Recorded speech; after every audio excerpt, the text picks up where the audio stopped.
Emotionally mature होना मतलब लोग कहते हैं कम सेंसिटिव हो जाए। इमोशनली इंटेलिजेंट होने का मतलब है आप कम सेंसिटिव नहीं हो, सेंसिटिव तो उतने ही रहे, आप सेंसिबल थोड़ा ज्यादा हो जाए। इमोशनल आदमी जो है वो क्या करता है, वो जीता है और फिर जाने देता है, so live it and then leave it.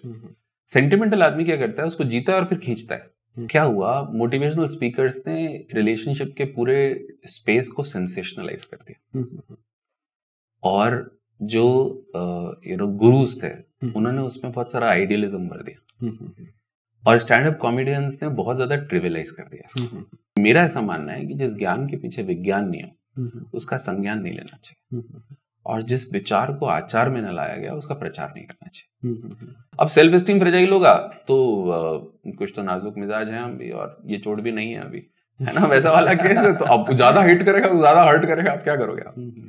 तो ये आप रेडीमेड सोल्यूशन नहीं ले सकते कि ऐसा करके ऐसा हो जाएगा। आपको उस बंदे को समझना पड़ेगा, because you can not treat a symptom unless you understand the system. तो वो लड़की जो है वो प्रॉब्लम है, लड़की को प्रॉब्लम नहीं है। Idealism is the first step to hypocrisy. आदर्शवाद दोगलेपन की शुरुआत है। तो कभी कोई आपको कहे ना कि मैं हमेशा तुम्हें प्यार करूंगा, तो उसको जिंदगी से भगा देना। मैं हमेशा से कहता हूं कि मोटिवेशनल स्पीकर जुनून की बात करते हैं। मैं कहता हूं कि समझदार व्यक्ति अक्ल से वो काम कर लेता है जिसको करने के लिए बेवकूफों को जुनून की जरूरत पड़ती है। सुबह उठना है, अक्ल से ही उठ जाएगा इंसान। अब अगर तू साल भर नहीं उठेगा तो 15 दिन जुनून से उठ पाएगा। अब किसी से आप प्यार करते हो वन साइडेड में, कभी कंजमेट तो हुए नहीं, तो क्या लड़ाई की इमेजेस हैं आप दोनों की? नहीं है ना। क्या आपको लगता है वो चिढ़ती है? या कभी आपको कभी भी किसी भी पहले प्यार में इमेजिनेशन में आपके महबूब को क्या कभी लूज मोशंस लगे? क्यों? क्योंकि आइडियल इमेजेस हैं। आइडियल इमेजेस से तो आप प्यार में ही पड़ोगे ना। ये दो रीजंस मिला के पहले प्यार को खूबसूरत भी बनाते हैं और भुलाने में मुश्किल। अगर आप 17 साल की उम्र में प्यार में नहीं पड़ रहे हैं तो हार्मोन्स में गड़बड़ है कुछ। पर अगर आप 22 साल की उम्र में भी अभी प्यार में पड़े हुए हैं तो मेरे ख्याल में हार्मोन्स तो ठीक है, परवरिश में गड़बड़ है ना। और अगर 26 में भी जाके आप काम धंधा नहीं कर रहे हैं, प्यार ही किए जा रहे हैं, तो मेरा मानना है कि परवरिश में नहीं, पैदाइश में, परवरिश में, परिवेश में, प्रवृत्ति में, परिस्थिति में, इन सब में गड़बड़ है।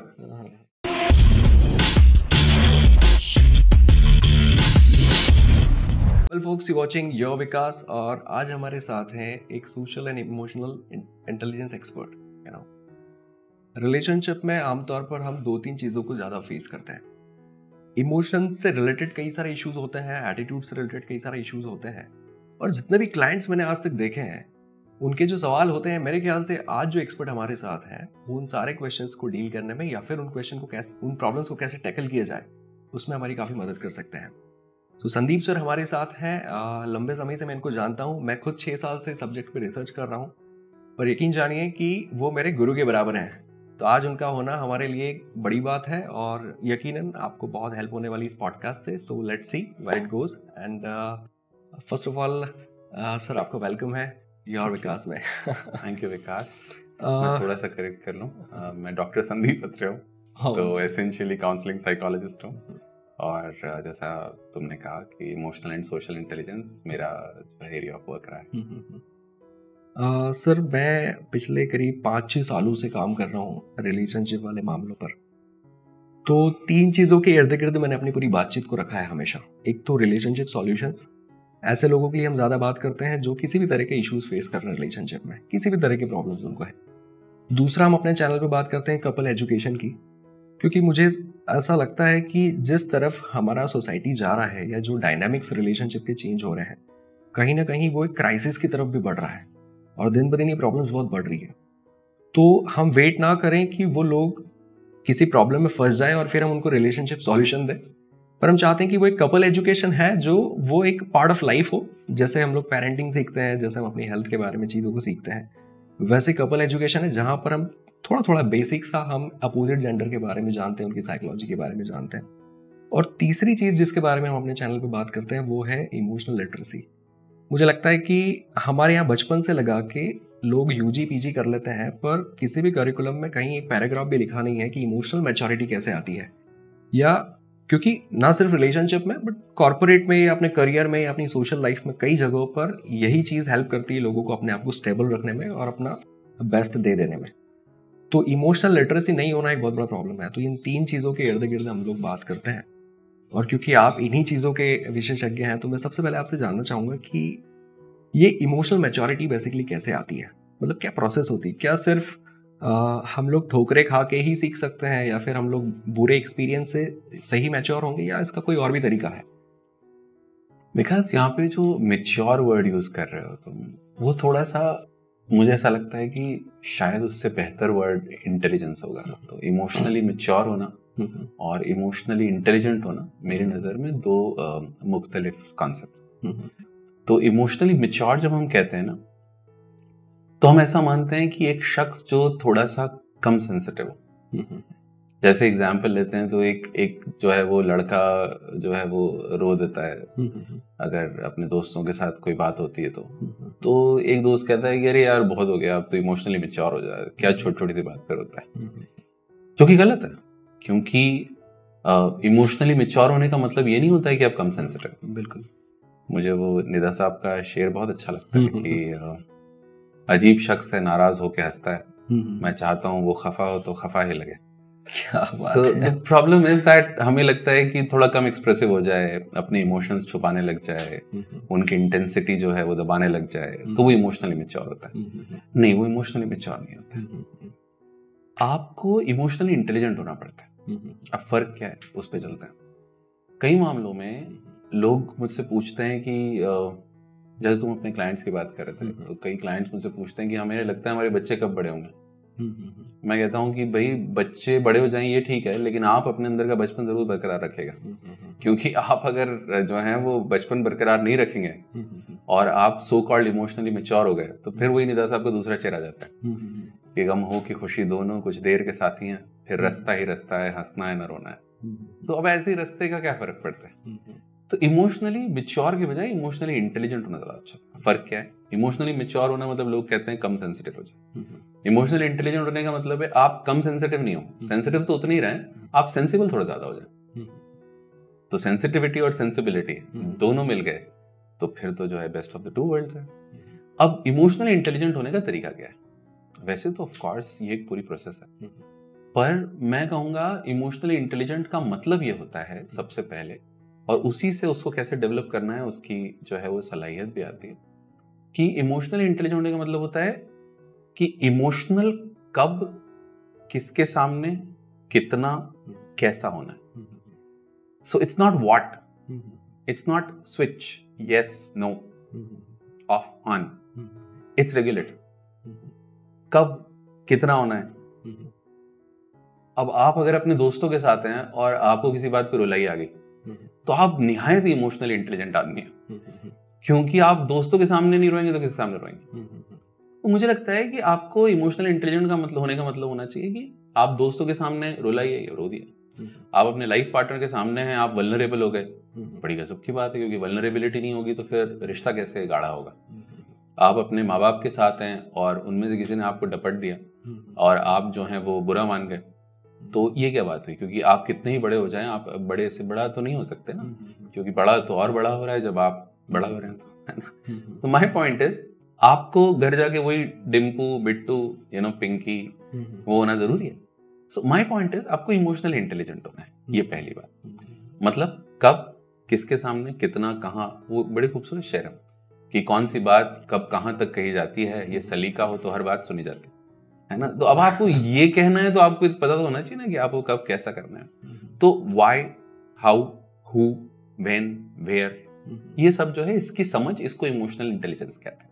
हाँ, क्योंकि मैं तो बहुत लोगों को ऐसे जो देख रहा हूँ अभी फिलहाल, तो मैंने देखा है कि इमोशंस की अभिव्यक्ति तो अच्छी बात है कि जो अगर अच्छा नहीं लग रहा है तो हमने कह दिया, रोना आ रहा है तो हमने रो दिया, पर कई बार हमें ही पता होता है कि जिस चीज़ के लिए हम क्रेव कर रहे हैं वो हमारे लिए फ्यूचर के लिए शायद थोड़ा सा डैमेज हो जाएगा, या हम शायद गलत ही ट्रैक पर चले गए। मैं आपको बताऊं कि कल ही की बात है कि एक रील मेरा थोड़ा सा वायरल हो गया इंस्टाग्राम पे, तो मुझे हरियाणा से एक कॉल आया कि एक लड़की है, लड़की ने झगड़ा वगड़ा हो गया और किसी बात पे लड़के ने उसको ब्लॉक कर दिया कि यार अपनी जम नहीं पाएगी, छोड़।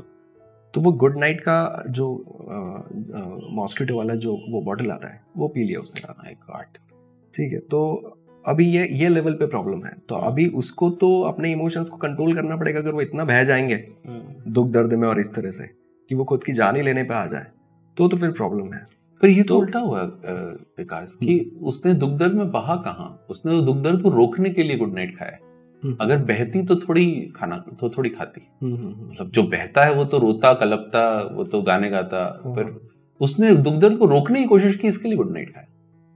ये this is the concept of emotional intelligence कि आप आ रहा है तो फिर आप उसे आने दो। तो क्या वहां पे इमोशन इन्वॉल्व था कि उसने एक कदम उठाया कि मुझे तो ये कर लेना चाहिए? ये बड़ा इंटरेस्टिंग कॉन्सेप्ट आपने पूछा मेरे से, इमोशनल इन्वॉल्व था क्या? देखो, दो वर्ड्स हैं टिपिकल साइकोलॉजी में अगर देखें तो, एक होता है इमोशनल, दूसरा होता है सेंटिमेंटल। तो इमोशनल का मतलब ये होता है कि आप इमोशन को जिए और फिर उसको जाने दें। तो जिंदगी जीने का बेस्ट तरीका विकास होता है जियो और जीने दो नहीं, जियो और जाने दो, है ना। तो इमोशनल आदमी जो है वो क्या करता है, वो जीता है और फिर जाने देता है, so live it and then leave it. Sentimental आदमी क्या करता है, उसको जीता है और फिर खींचता है, यू नो, ही और शी विल स्ट्रेच इट। तो ये जिस लड़की का आप बता रहे हो, ये लड़की ने क्या किया, इस लड़की ने स्ट्रेच किया इमोशन को। अब आप इमोशन को स्ट्रेच करने लग जाओगे। अगर आपको हंसी आई, आप हंसी स्ट्रेच करने लग गए।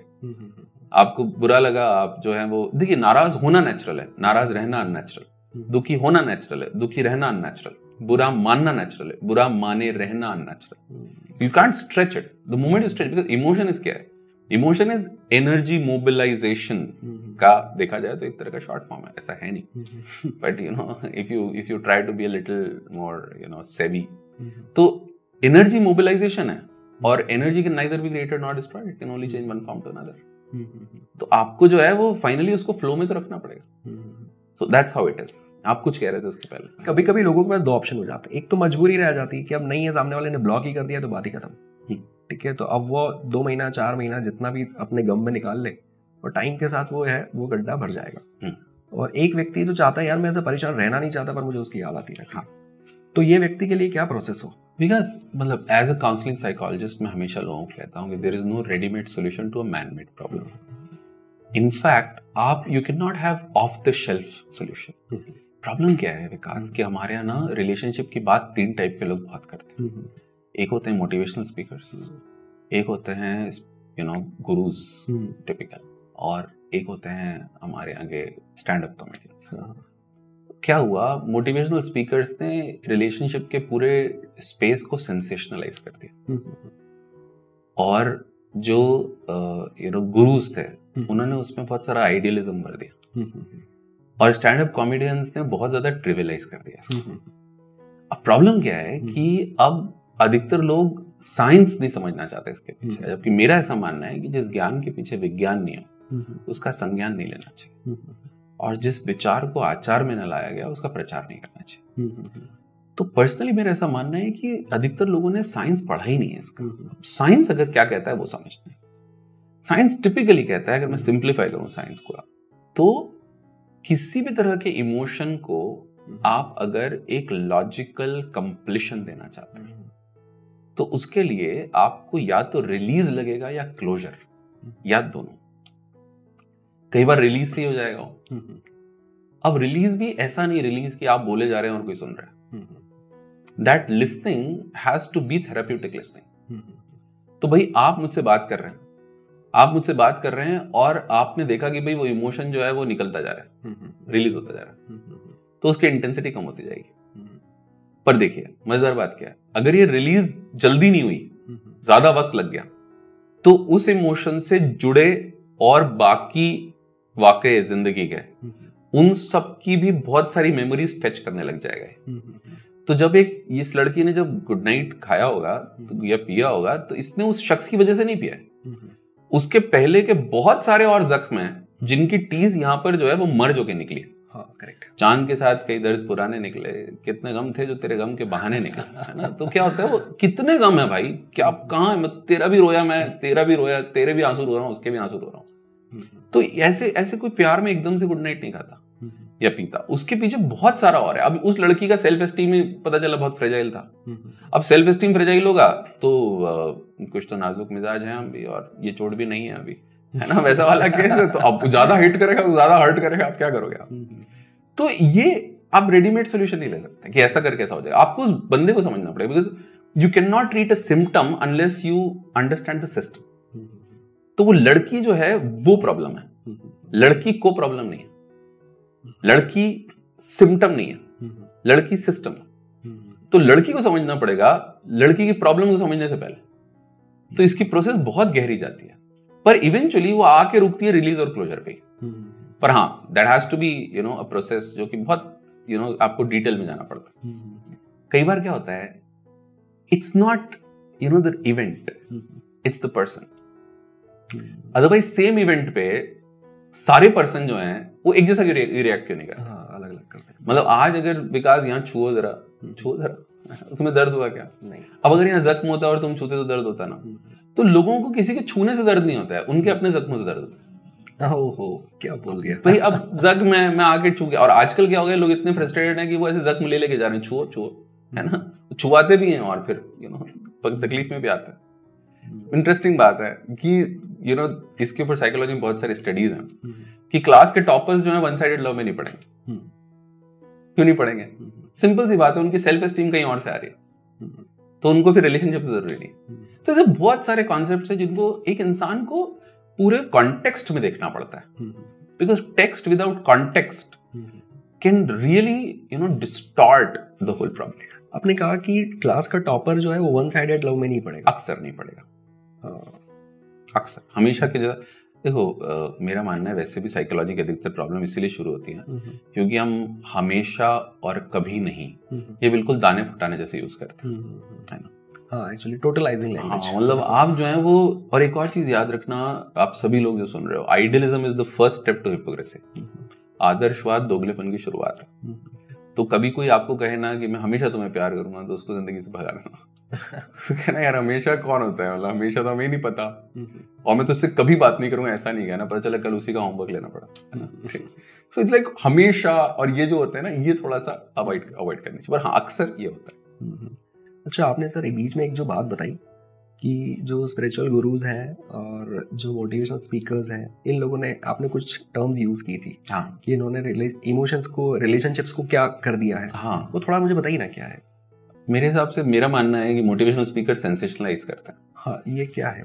मोटिवेशनल स्पीकर्स क्या करते हैं? देखिए, मोटिवेशनल स्पीकर्स को at the end of the day क्या चाहिए? व्यूज चाहिए। बिल्कुल, है ना। तो इंसान को ऐसा कुछ बोलना पड़ता है जिसको लोग जो है वो सुनना पसंद करें। पर सच जो है वो अक्सर सुनने लायक कम होता है, समझने लायक ज्यादा, है ना। तो अब सवाल क्या उठता है कि मोटिवेशनल स्पीकर्स को सेंसेशनलाइज करना पड़ता है। जैसे मैं हमेशा मोटिवेशनल स्पीकर्स के बड़ा ही अगेंस्ट रहा हूँ। हाँ, थोड़ा बहुत मैं भी। हाँ, उसका रीजन है Vikas, I think both of us would agree probably. मैं हमेशा से कहता हूँ कि मोटिवेशनल स्पीकर जुनून की बात करते हैं। मैं कहता हूँ कि समझदार व्यक्ति अक्ल से वो काम कर लेता है जिसको करने के लिए बेवकूफों को जुनून की जरूरत पड़ती है। सुबह उठना है, अक्ल से ही उठ जाएगा इंसान।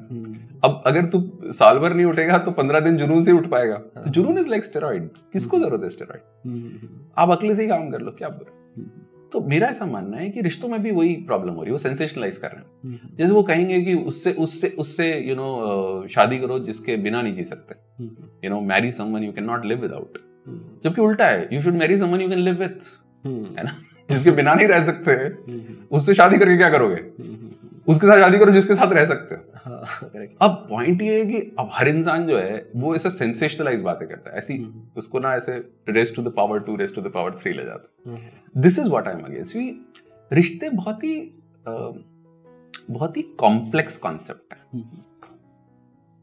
Human being is the only system which is dynamic, complex and unique. उस सिस्टम को लेके आपने जहां बहुत सारे फॉर्मूला क्रिएट किए वहां सब गड़बड़ जाता है। यहां फॉर्मूला नहीं चलता, यहां आपको सिस्टम को समझना पड़ता है। It takes time. और ये जो स्पिरिचुअल गुरुज ने आइडियलाइज कर दिया, आइडियलिज्म, उसमें से अधिकतर तो शादीशुदा भी नहीं है। तो इमेजिन करो, मतलब आपने जो एहसास ही नहीं किया उस बारे में आप बात कैसे कर सकते हो? मतलब उनमें से कुछ स्पिरिचुअल गुरु जिनको गलती से मैंने कभी सुन लिया तो कभी उनको कोई सेक्सुअल एक्सपीरियंस नहीं है, तो वो कैसे बात कर सकते हैं सेक्स के बारे में? अब इनको शादी नहीं की है, वो कैसे बात कर सकते हैं? वो साहिर की बड़ी खूबसूरत लाइन थी कि संसार से भागे फिरते हो, है ना, भगवान को तुम क्या पाओगे? अपमान रचेता का होगा, रचना को अगर ठुकराओगे, है ना। तो ये पाप है क्या, ये पुण्य है क्या? रीतों पे धर्म की मोहरें हैं। तो ये क्या मोहर है? मतलब आपको जो पता नहीं हो उस बारे में नहीं बात करना चाहिए। तो स्पिरिचुअल गुरु का काम ही नहीं है रिश्तों के बारे में बात करने का। हाँ, उन्होंने पढ़ा हो, अगर साइकोलॉजी पढ़ी हो, न्यूरो साइकोलॉजी पढ़ी हो, तो फिर उस बारे में बात करें ना। है कुछ जो करते हैं, पर सर वो तो सबसे बड़े एक्सपर्ट बन के बैठे हैं आज। यही तो बात है। इनफैक्ट मुझे मेरे क्लाइंट आकर उनका रेफरेंस देते हैं कि वो ये कहते हैं। That's a big problem। मतलब वो टैकल करना टफ हो जाता है यार, क्या बोलूं।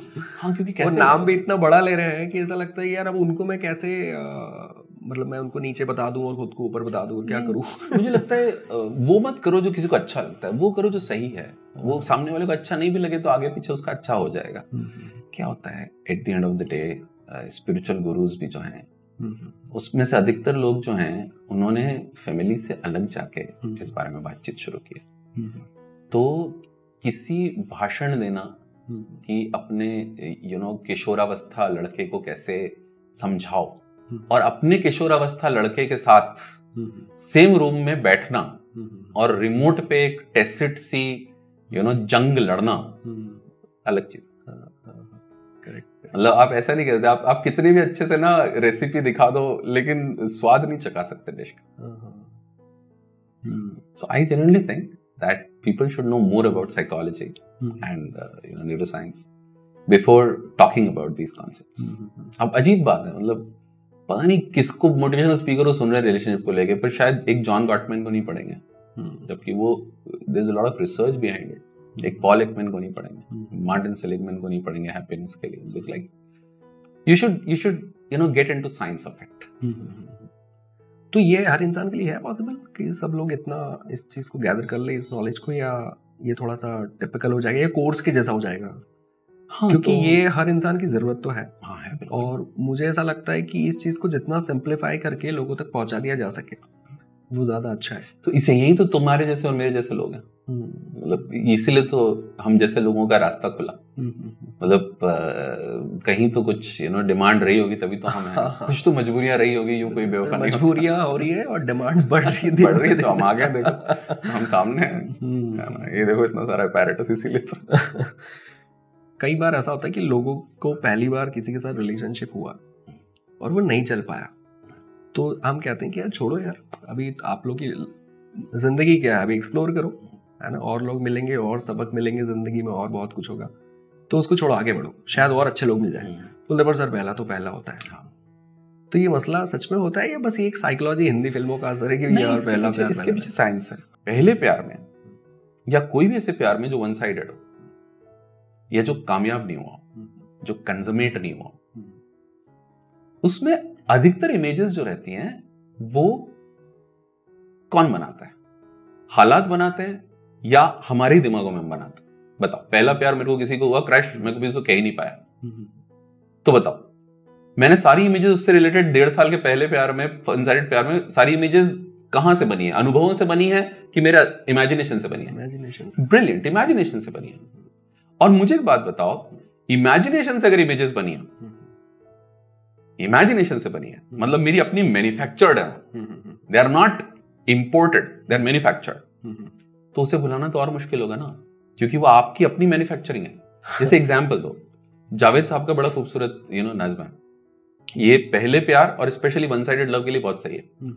मैं भूल जाऊं तुम्हें अब यही मुनासिब है, मगर भुलाना भी चाहूं तो किस तरह भूलूं कि तुम तो फिर भी हकीकत हो कोई ख्वाब नहीं, यहां तो दिल का ये आलम है, क्या कहूं कमबख्त, भुला सका न ये वो सिलसिला जो था ही नहीं, वो एक ख्याल जो आवाज तक गया ही नहीं, वो एक बात जो मैं कह नहीं सका तुमसे, वो एक रब्त जो हम में कभी रहा ही नहीं, मुझे है याद वो सब जो कभी हुआ ही नहीं।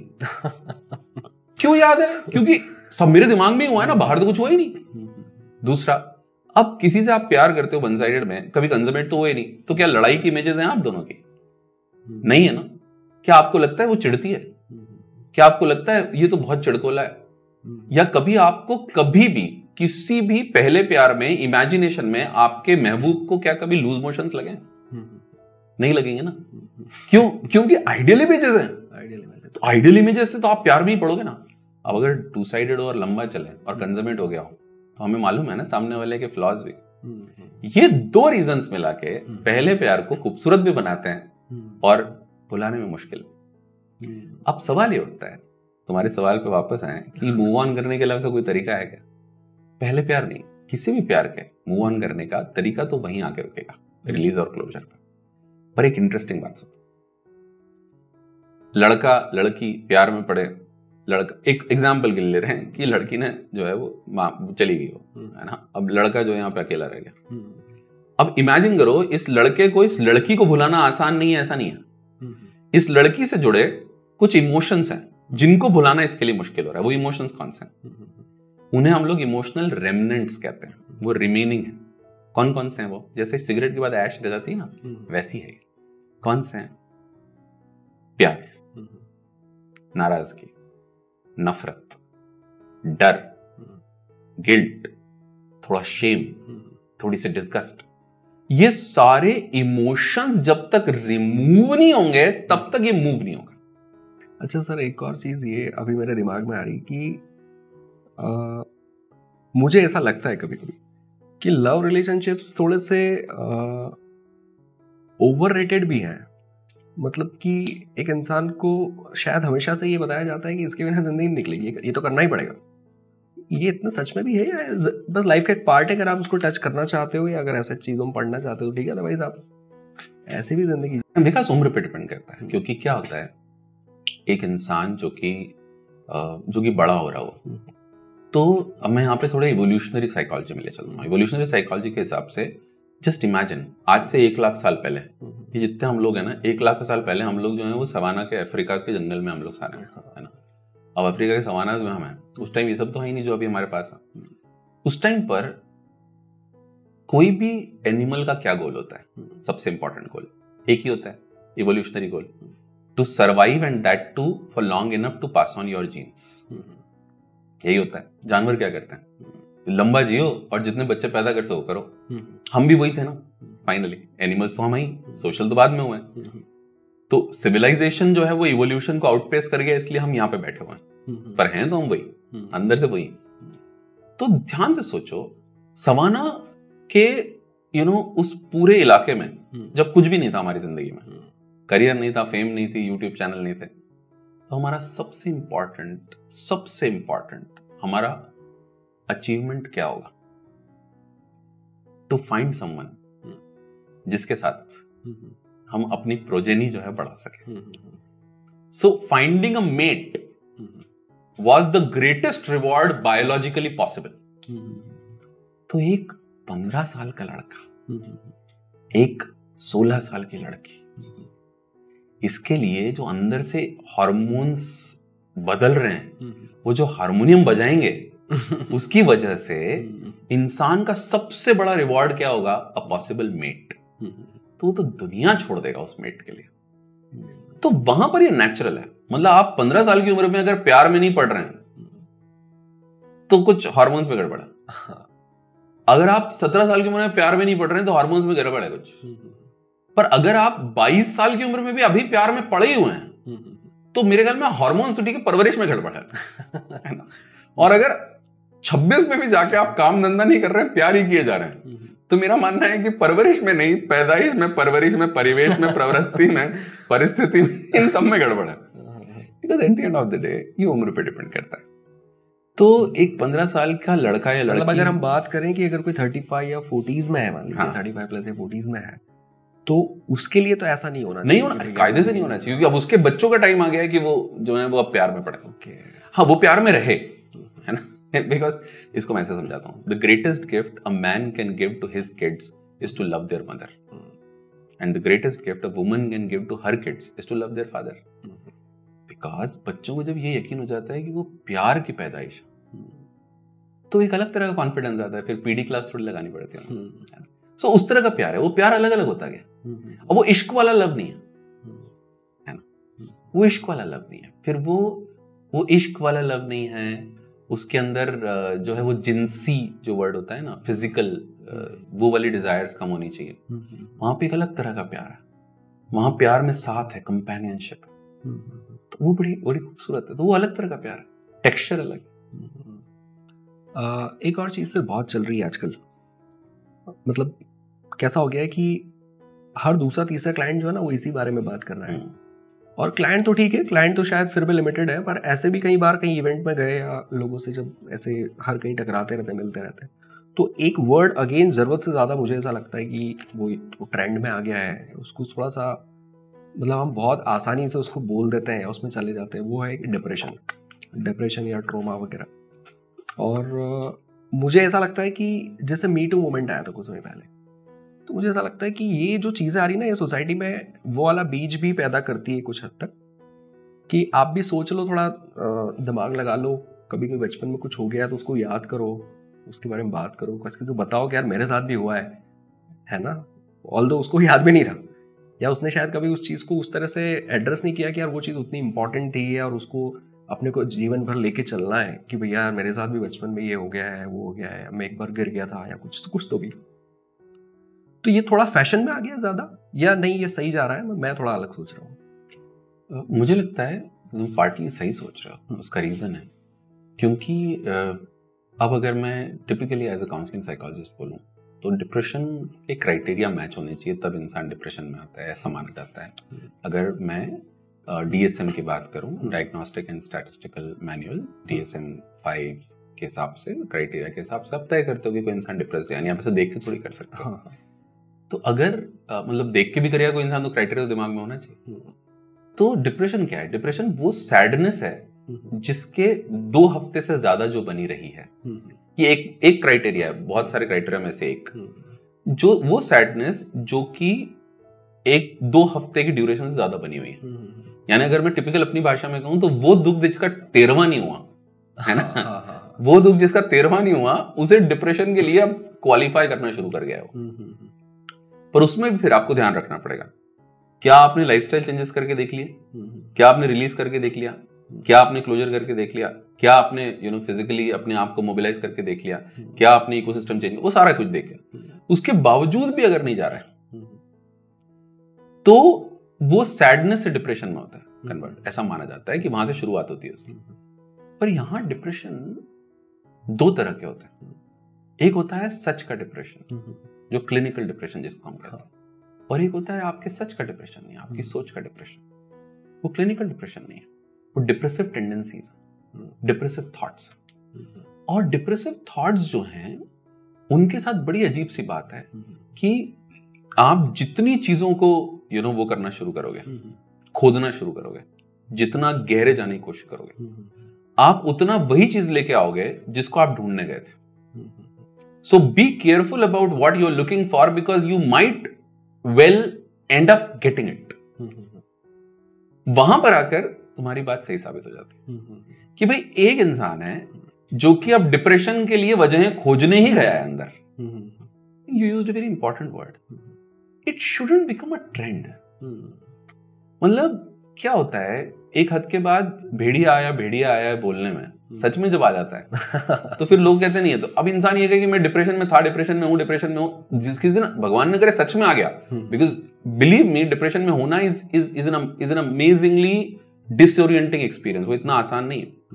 हम में से अधिकतर लोग कहते हैं ना कि हमारा सब कुछ खत्म हो गया, तो ये बार बार मत कहा कीजिए हर बात पे हमारा सब कुछ खत्म हो गया, क्योंकि जिसका सच में खत्म हो गया उसकी तौहीन होती है। So that's what one should realise कि, और इसका कौन तय करेगा? इसका तय करेगा कोई काउंसलर या कोई हमारे आपके जैसा लोग, जो इंसान को समझा सके डिटेल में जाके कि भाई ये यहाँ नहीं है। ये आजकल की जनरेशन ऐसी, सर मुझे तो डिप्रेशन होने लगा है। देखिए सर, अभी हम कुछ नहीं बता सकते हैं आपको, हम डिप्रेशन में अभी हैं। कोची में है? डिप्रेशन में है सर अभी कुछ नहीं बताइए? नहीं, कुछ नहीं बताएंगे। मैंने कहा क्यों? बात ही नहीं करते मुझसे ठीक से। आई थिंक डिप्रेशन को जिस तरीके से, मैंने वही कहा ना, जिस तरह से यूज किया जा रहा है स्प्रेडिंग द बीन्स, वो अच्छा नहीं है। स्पिरिचुअलिटी का भी एक रोल है। आजकल लोग स्पिरिचुअलिटी के लिए हर व्यक्ति अपनी एक डेफिनेशन बना लेता है। तो किस किस सिचुएशन में आपका इंटेलिजेंस काम आता है, कहाँ पर इंटेलिजेंस पीछे छूट जाता है और आपका ईक्यू काम आ जाता है, कहाँ पर वो चीज़ें भी शायद साथ ना दे और आपकी स्पिरिचुअलिटी है वो प्रैक्टिसेस काम आ जाती है। तो इसके बारे में थोड़ा कुछ बताइए ना। तीनों चीज़ें साथ में ही काम आएंगी। हाँ, साथ में आएगी बिल्कुल। जैसे मैं समझता हूँ कि मान लीजिए आपको ये पता है कि आपको इस समय गुस्सा तो आ रहा है, पर आपको सामने वाले को कुछ उल्टा सीधा कहना नहीं है। अगर ये आप समझ रहे हैं तो आप इमोशनली इंटेलिजेंट भी हैं, ठीक है। और अब जब नहीं कह रहे हैं और अंदर फ्रस्ट्रेशन भर रहा है कि कह नहीं पा रहे हैं, तो मुझे लगता है कि अगर थोड़ा स्पिरिचुअलिटी होता है तो थोड़ा और स्टेबिलिटी आ जाता है, ये अंदर का जो फ्रस्ट्रेशन है ये शांत होता है। मेरे ख्याल में बहुत अच्छा मुझे लगता है कि स्पिरिचुअलिटी वहां आपको हेल्प कर देती है कि जहां पर आप इमोशनली खुद को संभाल तो रहे हो, पर फिर अंदर वो, जैसा आपने कहा था कि वो नेगेटिव नेगेटिव भरता जा रहा है क्योंकि वो अभिव्यक्त नहीं कर रहा है और इसलिए वो फट रहा है बाद में। मुझे लगता है अगर वो स्पिरिचुअल होगा तो वो फ्रस्ट्रेशन ही नहीं आएगा, वो कूल एंड काम रहना सीख जाएगा। ये आज से बरसों पहले, दशकों पहले, एक आदमी को, एक लड़का नुमा आदमी, उसको साउथ अफ्रीका के एक प्लेटफॉर्म पे ट्रेन से धक्का दे दिया था किसी ने, है ना। वो जब वहां धक्का दिया गया उसको कुली कह के, वो आदमी जो वैसी होमसिक महसूस कर रहा था, वो उस प्लेटफॉर्म पे करीब 4 घंटे वहां पे बैठा रहा। और उस बंदे के लेटर्स बताते हैं, पहले उसके अंदर ख्याल आया गुस्से का, you know, like to fight, you know, कैसे कर सकता है कोई ऐसा, कोई ऐसा कैसे कर सकता है मेरे साथ, यू नो, इंसल्टेड। कुछ वक्त के बाद वो इमोशन चला गया, अगला इमोशन आया टू एस्केप, यानी चलो वापस अपने देश चलते हैं, यहां तो कोई अपना है भी नहीं और कोई अपने तवज्जो भी नहीं देता अपने। Fight, escape. थोड़ी देर और बैठा रहा और कुछ घंटों के बाद उसके दिमाग में आया, I should neither fight nor escape, I should stay and change. Thank God Vikas वो आदमी वहां पे 3 घंटे ज्यादा बैठ गया, अदरवाइज इस दुनिया का इतिहास ही कुछ और होता। And that span where intelligence, emotions and spirituality, they all got into an integrative dance, and they created Mahatma out of a Mohan. कैसे होता है ये तब होता है जब ये सब इंटीग्रेटिव होता है, पर इसके लिए एक शख्स को ऑफ कोर्स इन तीनों में टैप करना आना चाहिए। और जैसा कि हमने कहा, वो टैप करने की जो पूरी काबिलियत है वो उसको कहीं ना कहीं से मिली होती है। जैसे मोहन को कहां से मिली थी? मोहनदास को। मैं मोहनदास बार बार इसलिए बोल रहा हूं क्योंकि उसके पहले वो गांधी, महात्मा गांधी बने ही नहीं थे ना। तो मोहनदास को वो कहां से मिली थी? मोहनदास को मिली थी शायद थोड़ी गीता पढ़ के, शायद वो गलतियां करके जो उन्होंने की थी शेख मेहताब के साथ, अपने दोस्त के साथ, शायद वो पिताजी की डेथ, है ना, जब वो पड़ोस के रूम में जो है वो you know he was having intercourse with his wife. ये सारे जितने भी वो हैं अनुभव है, वो सब साथ में आए थे। मेरा मानना है फाइनली बात वहीं पे आके रुकती है। The kind of people you meet, the kind of books you read, the kind of thoughts you listen to and the kind of company you keep decide the kind of person you become. आप जिस तरह के लोगों से मिलते हैं, जिस तरह की किताबें पढ़ते हैं, जिस तरह के विचार सुनते हैं और जिस तरह के दोस्त चुनते हैं, वो तय करता है कि आप किस तरह के शख्स बनते हैं। It all boils down to that. और वहीं पर ये पूरी प्रोसेस शुरू होती है। अच्छा सर, मैं चाहता हूँ कि क्विकली आप 2 ऐसी चीज़ें बताएं जो आप, क्योंकि अभी तो सब चीज़ें देख ही रहे हैं, आप भी लोगों से घिरे रहते हैं, कि आजकल रिलेशनशिप में या कपल्स अगर कह दें कि वो ये 2 गलतियां बहुत ज़्यादा कर रहे हैं, अगर वो इन 2 चीज़ों को ठीक कर लें तो बहुत चेंज आ सकता है उनके लाइफ में। तो कोई 2 चीज़ ऐसी बताएंगे? पहला, ओवर एक्सपोजर। मैंने एक कोट लिखा था फेसबुक पे, मुझे वो बड़ा पसंद है। मैंने ही लिखा था, देखो कितना सेल्फ ऑब्सेस्ड आदमी हूं। वो कोट था, I miss missing you. That means what?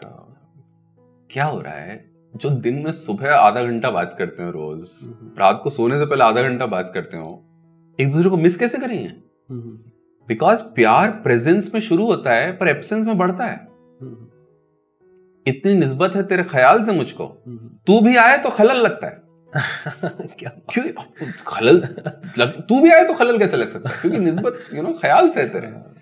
So love grows in absence. यहाँ एब्सेंस ही कहाँ हो रहा है? पूरे टाइम ओवर एक्सपोजर है। वही लगे हो, अरे एक हद के बाद कितनी बात कर सकते हो आप एक चीज के बारे में? कितना बात करोगे भाई? लोग कहते हैं we should understand each other. क्या होता है understand each other? Understand each other का मतलब होता है 2 लोग इवॉल्व होते होते एक दूसरे को समझेंगे। यहीं खड़े हुए कितना समझेंगे? अगर यहीं खड़े होकर समझना है तो समझना क्या है?